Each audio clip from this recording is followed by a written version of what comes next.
Hi everyone, welcome back to this channel. So finally I'm making a video how to prepare for the German speaking exam for the A1 level, okay? And for all the levels, मतलब कोई सा भी level हो, speaking exam तो for sure different ही होगा, but mainly हम बात कर रहे हैं A1 और A2 level की, ठीक है? कि आप उस level के लिए कैसे prepare कर सकते हैं German के speaking exam के लिए, ठीक है? तो I'm going to share every single thing in this video. I'm going to share how I prepared, which kind of books I used, and जो चीज़ें मैंने learn करी, how I prepared my notes and so many things, कुछ channels जो मैंने use करे अपनी पढ़ाई में, ठीक है? तो मैं वो सब कुछ इसमें बताने वाली हूँ ताकि आपका सब कुछ डाउट्स, आपके सारे डाउट्स क्लियर हो जाएँ और आप उसी तरीके से प्रिपेयर कर सको। तो firstly the very important thing is my experience, कि मेरा एक्सपीरियंस कैसा था मेरे जर्मन एग्जाम में। It was quite nice. मतलब जितना होता है ना कि we are giving special exam for the very first time and we don't know what they will ask, so it is a kind of a good experience. मतलब कुछ ऐसा नहीं था कि उन्होंने मुझसे कुछ बहुत मुश्किल पूछा हो, ठीक है? But the main thing was कि एक होता है ना स्कूल में एक मेंटालिटी बनती है कि वाइवा में जो तुझसे पूछा वही थोड़ा थोड़ा तो मुझसे भी पूछा जाएगा, बट वहाँ पे ऐसा कुछ था नहीं। Like we were 20 students in total and we all are getting different kind of questions, हम सबको ही डिफरेंट काइंड ऑफ क्वेश्चंस आ रहे थे। तो कुछ ऐसा नहीं था कि जो जो पहले रोल नंबर से पूछा वो सेकेंड रोल नंबर से भी पूछा जा रहा है, ऐसा कुछ था नहीं। सबका डिफरेंट था, सबका, ठीक है? तो फर्स्टली मैं इस वीडियो में कुछ क्वेश्चंस डिस्कस करने वाली हूँ कि उन्होंने हमसे क्या क्या पूछा। Basically I am going to share my experience firstly, okay? तो मेरा रोल नंबर सबसे लास्ट था, ठीक है? सबसे लास्ट, जबकि मेरा जो लेटर है वो सी है, बट स्टिल मेरा रोल नंबर सबसे लास्ट था। सबका हो गया था, उसके उसके लास्ट में मैं गई थी, ठीक है? सबसे लास्ट मेरा था एंड मुझे लग रहा था कि उस टाइम तक टीचर थक जाते हैं, बट नहीं, that was not the true. Teacher पूछते हैं, पूरा पूछते हैं। जैसे होता है ना, एक मेंटालिटी होती है कि स्टार्टिंग में टीचर ज़्यादा पूछते हैं, उसके बाद टीचर्स कम पूछते हैं, बट ऐसा कुछ था नहीं। उन्होंने बहुत सारे क्वेश्चंस पूछे। लाइक पहली बार ऐसा हुआ था कि मैं 20 मिनट्स या 15 मिनट्स तक किसी डेमो में बैठी हुई हूँ, किसी वाइवा में बैठी हुई हूँ for the very first time, ठीक है? सो उनके क्वेश्चंस एक तरीके से ये थे कि ना, आप अपनी जो हॉबी बता रहे हो ना, उसके अकॉर्डिंग वो आपसे पूछ रहे थे। आपकी हॉबी में से ही वो कुछ-कुछ क्वेश्चंस निकाल रहे हैं और वो आपसे पूछ रहे हैं। तो इट्स बेटर कि आप अपनी कोई ऐसी हॉबी उन्हें बताओ, कुछ ऐसा लेजर टाइम उन्हें बताओ जो आपको आंसर करना बहुत ईज़ी हो। वरना वो उसी में से इतने हार्ड क्वेश्चंस आपसे पूछ लेंगे ना कि आपको बहुत दिक्कत हो जाएगी। अब कुछ बच्चे ऐसे थे जिनसे पूछा जा रहा था कि describe this room. If they don't know the vocabulary कि कौन-कौन सी चीज़ें रूम में प्रेज़ेंट होती हैं और हम चेयर को क्या कहते हैं, हम टेबल को क्या कहते हैं, then how will they explain about this room? तो जिन बच्चों को पता था चीज़ों के बारे में, वोकैब्युलरी के बारे में, उन्होंने आंसर किया, बट जिनको नहीं पता था, जिनको यही नहीं पता था कि रूम को ज़िमर कहते हैं, हाउ विल दे आंसर? ठीक है? तो वहीं उनका काम खराब हो गया था। चलो किन-किन बच्चों, बहुत बहुत सारे बच्चे ऐसे जिनसे बहुत ईज़ी था, जैसे कि अ, आपके पापा क्या करते हैं, आपकी मम्मा क्या करती हैं। और देखो, ज़िश फॉर टेलिंग तो सबसे पूछा जाता है, ठीक है? कि आप खुद को इंट्रोड्यूस करो, वो सबसे ही पूछा जाता है। बट कुछ बच्चों से ये पूछा जा रहा था कि how many siblings you have, okay? आपके पेरेंट क्या करते हैं, आपकी मम्मा क्या करती हैं, and what you do in your leisure time, these kind of question जो बहुत बेसिक थे, बहुत ईज़ी थे आंसर करने, ठीक है? एंड मेरे से जो पूछा गया था वो मेरी हॉबी से, मेरे प्रोफ़ेशन से पूछा गया था। लाइक मैंने मेंशन किया था इश बिन लेयररिन फॉन बेरूफ, तो मैंने मेंशन किया था कि मैं टीचर हूँ प्रोफ़ेशन से। तो उन्होंने उसके अकॉर्डिंग ही मुझसे पूछा था। जैसे कि आपका स्कूल किस टाइम से किस टाइम तक होता है, ठीक है? एंड बेस्ट पार्ट क्या है आपकी जॉब का, and why do you only want to be a teacher, why don't you choose some other professions, these kind of questions they ask. बट ऐसा नहीं है कि वो सिर्फ़ मुश्किल क्वेश्चन से पूछ रहे हैं, वो ऐसे भी क्वेश्चन पूछते हैं जो बहुत ईज़ी होते हैं, ठीक है? Now let me tell you some questions जो वो बहुत ईज़ी वाले पूछ रहे थे, that was "Sich Vorstellung" means introduce yourself. The second is "Was magst du?" Third is "Wo wohnen Sie?" Fourth is "Was ist dein Hobby?" And the last is "Wie heißt du?" इनसे simple question आपसे कोई कुछ नहीं पूछेगा। ये सबसे simple questions थे जिसमें मैंने पूछा है हाउ आर यू, आप कहाँ रहते हो, आप कहाँ से आते हो, ठीक है? आपको क्या करना पसंद है, आपकी हॉबी क्या है? बहुत सिंपल क्वेश्चन मैंने पूछे, ठीक है? तो वो कुछ बच्चों से तो ये सब चीज़ें पूछ रहे थे, बट सबसे नहीं पूछ रहे थे, ठीक है? तो एक तरीके से मतलब क्या होता है, स्टार्टिंग में आप रूम में एंटर करते हैं तो सबसे पहले वो आपसे आपका इंट्रोडक्शन ही माँगते हैं। आपके इंट्रोडक्शन से ही वो कोई पॉइंट निकाल लेंगे, कोई पॉइंट निकालने के बाद वो उसके बाद आपको उनसे क्वेश्चन्स करेंगे एंड लास्ट में एक बुक में वो आपको एक इमेज दिखाते हैं कि आपको अब इस इमेज को एक्सप्लेन करना है। मुझे जो इमेज दिखाई गई थी उस इमेज में था कि there was a table and 2 chairs थी वहाँ पे एंड 2 लोग ना बैठ के कॉफ़ी पी रहे थे। तो मुझे वो एक्सप्लेन करना, थैंक गॉड मुझे उसकी वोकैब्युलरी आती थी, तो वो मैं एक्सप्लेन कर पाई। अगर मुझे उसकी वोकैब ही नहीं आती तो मैं एक्सप्लेन नहीं कर पाती, क्योंकि German is all about vocabulary. If you don't know the vocabulary then you won't be able to form the sentences. तो अगर आप अपने इंट्रो में बैठ रहे हैं तो इट्स इम्पोर्टेंट कि आपको बेसिक वोकैब्युलरी तो आनी चाहिए। आपको पता होना चाहिए कि हम डायरेक्शंस को क्या कहते हैं जर्मन में।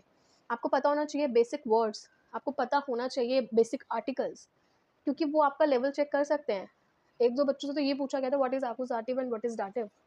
If you don't even know the difference between these two terms and how will you explain it. तो इट्स इंपॉर्टेंट कि जो बहुत बेसिक चीज़ें हैं, जो बहुत मेन चीज़ है ना, वो ज़रूर आपको पता होनी चाहिए ताकि आप आंसर कर सको उन्हें. ठीक है, बाकी कुछ ऐसा नहीं था कि वो बहुत मुश्किल पूछ रहे हैं. वो टीचर्स वहाँ आपको फेल करने के लिए नहीं बैठे हैं, वो आपको हेल्प करने के लिए बैठे हैं. और मेरे टाइम पे जो टीचर्स थे वो काफ़ी कोऑपरेटिव थे, अच्छे थे. मतलब ऐसा नहीं हुआ कि उन्होंने मुझे हाइपर किया हो या फिर वो खुद हाइपर हो रहे हो. और ऐसा कुछ नहीं है कि मैंने जाते ही बस फटाफट आंसर बोला. नो, आई टुक सो मच टाइम. मैंने बहुत टाइम लिया आंसर करने में, क्योंकि प्रोसेस करने में टाइम लगता है. We are learning foreign language. We are not speaking Hindi, we are not speaking Punjabi और Hindi. We are speaking foreign language and it takes time to process. Sometime it happens that I don't know the vocabulary of this. कभी कभी मेरे साथ भी ऐसा होता है कि मुझे इस चीज़ की वोकैबुलरी आती ही नहीं है. Then how can I answer? तो मुझे वो छोड़ना पड़ता है. ऐसा नहीं है कि मैंने उनके सारे आंसर्स दिए हैं. If they ask 10 questions, I think मैंने उनका आंसर जो था सिर्फ 8 क्वेश्चंस का किया होगा. और जो क्वेश्चन नहीं आता, सिंपल बोलो सॉरी आई डोंट नो. आपको पीटने थोड़ी लग जाएंगे. It's all up to you कि आप कितना टाइम ले रहे हो. और जर्मन के पेपर या कोई भी फॉरेन लैंग्वेज का एग्जाम होता है, उसमें आपके पास होता है कि आप टाइम ले सकते हो सोचने के लिए. आप चाहे गोइथे में पेपर दो, चाहे कहीं भी पेपर दो, टाइम आपको मिलता है प्रोसेस करने के लिए, सोचने के लिए. ऐसा नहीं है कि आपको बस यूँ आंसर देना fluently. You are on the A1 level, you are on the A2 level. Right now, you cannot speak fluently German. It's okay. Okay. So, there are some points जो अपने पेपर को, मतलब जो आप स्पीकिंग के लिए जो प्रिपेयर कर रहे हो, याद रखना बहुत इंपॉर्टेंट है. Is the very first one is आपको वोकैबुलरीज आनी चाहिए चीज़ों की. It's important to learn basic vocabulary कि आप बेसिक आंसर्स तो दे सको. Second is take your time. जब वो आपसे कोई क्वेश्चन पूछना है, प्लीज़ टेक योर टाइम सोचने के लिए एंड देन आंसर इट. ऐसा ज़रूरी नहीं है कि सब कुछ एक ही बार में बोलना है, सब कुछ बहुत जल्दी बोलना है. अपना टाइम ले सकते हो. थर्ड इज़ चीज़ों को बहुत आराम से समझाओ उन्हें. मतलब कि ऐसे भगाओ मत आंसर, बहुत आराम से उनको बता के अपना आंसर समझाओ. एंड इफ तुम्हें लगता है ना कि मुझे समझ नहीं आया, then they will repeat. Ask them, they will repeat. एक क्वेश्चन था जो मुझे समझ ही नहीं आ रहा था वो क्या बोल रहे हैं. They repeated it 4 times for मी.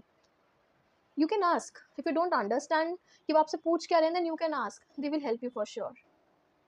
ठीक है. And and if I am talking to you about the preparation, then basically मैंने फोकस सिर्फ और सिर्फ वोकैबुलरी पे किया है ज़्यादातर. बिकॉज वोकैब आना ज़रूरी है ना. इफ़ मेरे पास वोकैबुलरी है तो आई कैन आंसर.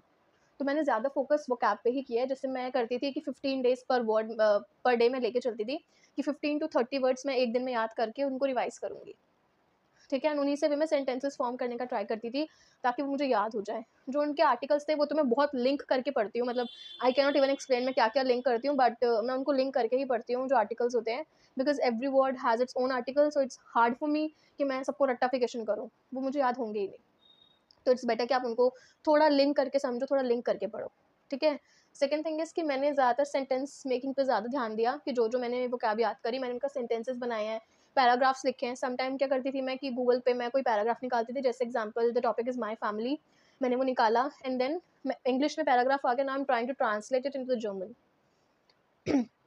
कि आपको बस सेंटेंस मेकिंग आनी चाहिए एक तरीके से. ठीक है. तो मैं ये भी करती थी कभी कभी. थर्ड थिंग इज़ जो मेरे पास बुक्स थी, नेट्सवर्क, मैं नेट्सवर्क की बुक्स हम यूज़ करते हैं, मैं यूज़ करती हूँ. ठीक है. मतलब हमें स्टार्टिंग से मैम ने वही यूज़ करवाई हैं और आगे भी वही यूज़ हो रही हैं. मुझे बुक्स वो अच्छी भी लगती हैं, काफ़ी सॉर्टेड बुक्स हैं. तो फिर हमें उसमें से भी चीज़ें याद करनी होती थी. काफ़ी कुछ उसमें गिवन था. ठीक है. मतलब बेसिक क्वेश्चंस, डायलॉग्स, ये सब उसमें गिवन है. तो वहाँ से वो पढ़ते थे. डायलॉग्स के नाम पे 3 से 4 टॉपिक्स मैं निकालती थी जो डायलॉग्स के लिए होते थे. उनको मैं लिख कर प्रैक्टिस करती थी. ठीक है. एक तरीके से यही सब चीज़ें होती थी. बाकी मतलब कि इतना भी कुछ एग्ज़ाम में है नहीं, ईज़िली वो हो जाता है. ठीक है. बस आप थोड़ी वोकैब पे ज़्यादा फ़ोकस करो क्योंकि वोकैबुलरी सबसे ज़्यादा मेन है. इफ़ आपको वोकैबुलरी आती है ना तो आप अपना एग्ज़ाम बहुत अच्छे से दे पाओगे. Because you will be able to explain that picture, you will be able to answer वो आपसे क्या पूछ रहे हैं. तो it is very easy and just go with the flow. If you want them कि वो दोबारा से रिपीट करें, देन दे विल. हमें 2 से 3 सेंटेंस सिखाए गए थे हमारी क्लास में कि इफ़ जब तुम अंदर आओगे तो तुम्हें ये सेंटेंस बोलना है. ठीक है. If you want them to repeat question, then you have to say this. तो आप भी ऐसे कुछ बेसिक जो सेंटेंसेस है वो लर्न कर सकते हो. मैं यहाँ मेंशन भी कर दूँगी ताकि आपको ईज़ी हो. ठीक है.